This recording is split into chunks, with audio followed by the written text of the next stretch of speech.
Hello ನಮಸ್ಕಾರ. ನಾನು ಕೊಪ್ಪಳದಿಂದ Sharanappa Bachalapura. News 18 ಸ್ವಾಗತ. ನ್ಯೂಸ್ 18ಗೆ ಸಬ್ಸ್ಕ್ರೈಬ್ ಆಗಿ. ಇತ್ತೀಚಿನ ದಿನಗಳಲ್ಲಿ ಸೋಷಿಯಲ್ ಮೀಡಿಯಾದಾಗ ಭಾಳಷ್ಟು ಚರ್ಚೆ ಆಯಿತು. ಕೇರಳಗಳಲ್ಲಿರುವಂಥ ಶಾಲೆಗಳಲ್ಲಿ ಲಾಸ್ಟ್ ಬೆಂಚ್ಗಳೇ ಇಲ್ಲ, ಅಂದರೆ ಮಕ್ಕಳನ್ನು ತಮ್ಮ ಶಿಕ್ಷಕರು ಸುತ್ತಲೂ ಕೂರಿಸ್ಕೊಂಡು ಅಲ್ಲಿ ಪಾಠ ಮಾಡುವಂಥ ಒಂದು ಹೊಸ ಶಿಕ್ಷಣ ಪದ್ಧತಿಗೆ ಕೇರಳದಲ್ಲಿತ್ತು. ಅದು ಮಾದರಿ ಭಾಳಷ್ಟು ಜನ ಚರ್ಚೆ ಆಯಿತು. ಈ ಚರ್ಚೆಗೆ ರಾಜ್ಯದಲ್ಲಿ ಈ ರೀತಿ ಶಾಲೆಗಳು ಆಗಲಿ ಅನ್ನುವಂಥ ಅಭಿಲಾಷವನ್ನು ಭಾಳಷ್ಟು ಜನ ವ್ಯಕ್ತಪಡಿಸಿದರು.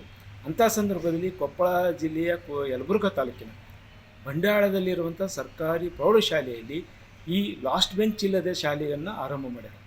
ಇಲ್ಲಿ ಯು ಶೇಪ್ನಲ್ಲಿ, ಅಂದರೆ ಇರುವಂಥ ಮಕ್ಕಳನ್ನು ಬೆಂಚ್ ಹಾಕಿ ಯು ಶೇಪ್ನಲ್ಲಿ ಅದರ ಮಧ್ಯದಲ್ಲಿ ನಿಂತು ಶಿಕ್ಷಕರು ಪಾಠವನ್ನು ಮಾಡುವಂಥ ಹೊಸ ಪದ್ಧತಿಯನ್ನು ಆರಂಭ ಮಾಡ್ಯಾರ.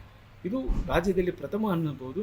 ಈ ಕಾರಣಕ್ಕಾಗಿ ಇಲ್ಲಿರುವಂಥ ಸರ್ಕಾರಿ ಪ್ರೌಢಶಾಲೆಯಲ್ಲಿ 8, 9, 10 ಒಟ್ಟು ಸುಮಾರು 100ರಷ್ಟು ವಿದ್ಯಾರ್ಥಿಗಳಿದ್ದಾರೆ. 2-3 ಕ್ಲಾಸ್ಗಳಲ್ಲಿ ನಡೀತಿರುವಂಥ ಶಾಲೆಯಲ್ಲಿ ಇಲ್ಲಿ ಇರುವಂಥ ಮಕ್ಕಳಿಗೆ ಇಲ್ಲಿ ಯು ಶೇಪ್ನಲ್ಲಿ ಕೂಡಿಸಿ ಮಕ್ಕಳಿಗೆ ಪಾಠವನ್ನು ಮಾಡ್ತಾರೆ. ಮಕ್ಕಳಿಗೆ ಈ ರೀತಿ ಯು ಶೇಪ್ ಮಾಡುವುದರಿಂದ ಪ್ರತಿ ಮಗುವಿನ ಮೇಲೂ ಶಿಕ್ಷಕ ಜವಾಬ್ದಾರಿಯನ್ನು ವಹಿಸ್ತಾನೆ ಮತ್ತು ಅವ್ರ ಬರವಣಿಗೆ ಅವರನ್ನು ಮುಖಾಂತ ಮಾಡಿ ಮತ್ತು ಒಬ್ಬರನ್ನೊಬ್ಬರು ನೋಡಿಕೊಂಡು ಅವರಿಗೆ ಪಾಠ ಮಾಡುವಂಥ ಆಸಕ್ತಿಯನ್ನು ಗಮನಿಸಿ ಪಾಠ ಮಾಡುವಂಥದ್ದು ಒಂದು ಕಡೆ ಆಗಿದೆ. ಇದು ಹೊಸ ಪದ್ಧತಿ ಆಗಿರುವಂಥ ಕಾರಣಕ್ಕಾಗಿ ಇಲ್ಲಿ ಲಾಸ್ಟ್ ಬೆಂಚ್ ಮತ್ತು ಸಾಮಾನ್ಯವಾಗಿ ಲಾಸ್ಟ್ ಬೆಂಚ್ ವಿದ್ಯಾರ್ಥಿಗಳಂದರೆ ಅವರು ತೀರಾ ದಡ್ರು ಅನ್ನುವಂಥ ಒಂದು ಕಲ್ಪನೆ ಇದೆ.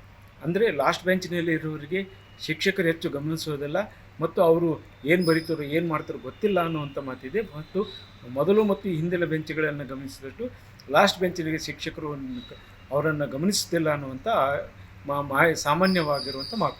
ಆದರೆ ಇಲ್ಲಿ ಲಾಸ್ಟ್ ಬೆಂಚೇ ಇಲ್ಲದೆ ಇರುವಂಥ ಕಾರಣಕ್ಕಾಗಿ ಇಲ್ಲಿ ಎಲ್ಲ ಮಕ್ಕಳ ಮೇಲೂ ನಿಗಾ ವಹಿಸ್ತಾರೆ ಮತ್ತು ಅವ್ರ ಪಾಠವನ್ನು ಕಲಿತಾರೆ ಅನ್ನೋದು ಇಲ್ಲಿ ಶಿಕ್ಷಕರ ಅಭಿಪ್ರಾಯವಾಗಿದೆ. ಯು ಮಾದರಿಯಲ್ಲಿ ಮಕ್ಕಳನ್ನು ಕೂಡಿಸಿ ಪಾಠ ಮಾಡೋದರಿಂದ ನಾವೆಲ್ಲರೂ ಸಮಾನರು ಅಂತಕ್ಕಂಥ ಒಂದು ಭಾವನೆ ಬರ್ತದೆ.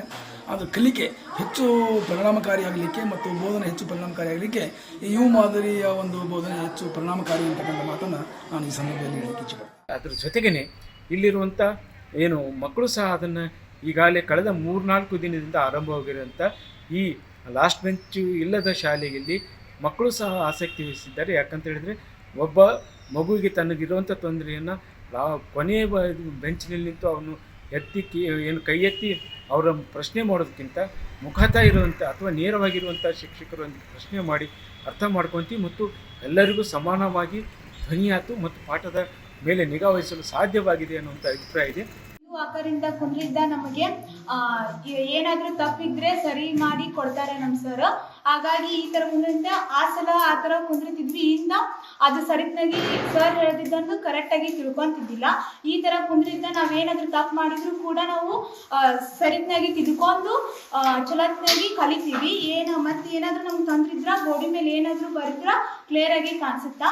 ಆದ್ರಿಂದ ನಾವು ಒಳ್ಳೆ ಶಿಕ್ಷಣ ಈ ತರ ಕುಂದ್ರಲಿದ್ದ ಒಳ್ಳೆ ಶಿಕ್ಷಣ ನಾವು ಪಡಿತೀವಿ. ಈ ಹೊಸ ಮಾದರಿ ಈಗ ಇದು ಪ್ರಾಯೋಗಿಕವಾಗಿ ರಾಜ್ಯದಲ್ಲಿ ನಡೀತಾ ಇದೆ ಅಥವಾ ಇದನ್ನು ಅಲ್ಲಿ ಶಿಕ್ಷಕರು ಆಸಕ್ತಿ ವಹಿಸಿ ಮಾಡಿರುವಂಥದ್ದು. ಈ ಆಸಕ್ತಿ ವಹಿಸಿರುವಂಥ ಶಾಲೆ ಏನಾದರೂ ಸಕ್ಸಸ್ ಆದರೆ ಬರುವ ದಿನಗಳಲ್ಲಿ ರಾಜ್ಯದಲ್ಲೂ ಸಹ ಲಾಸ್ಟ್ ಬೆಂಚ್ ಇಲ್ಲದ ಶಾಲೆಗಳು ಆರಂಭವಾಗುವ ಎಲ್ಲ ಸಾಧ್ಯತೆಗಳಿದೆ.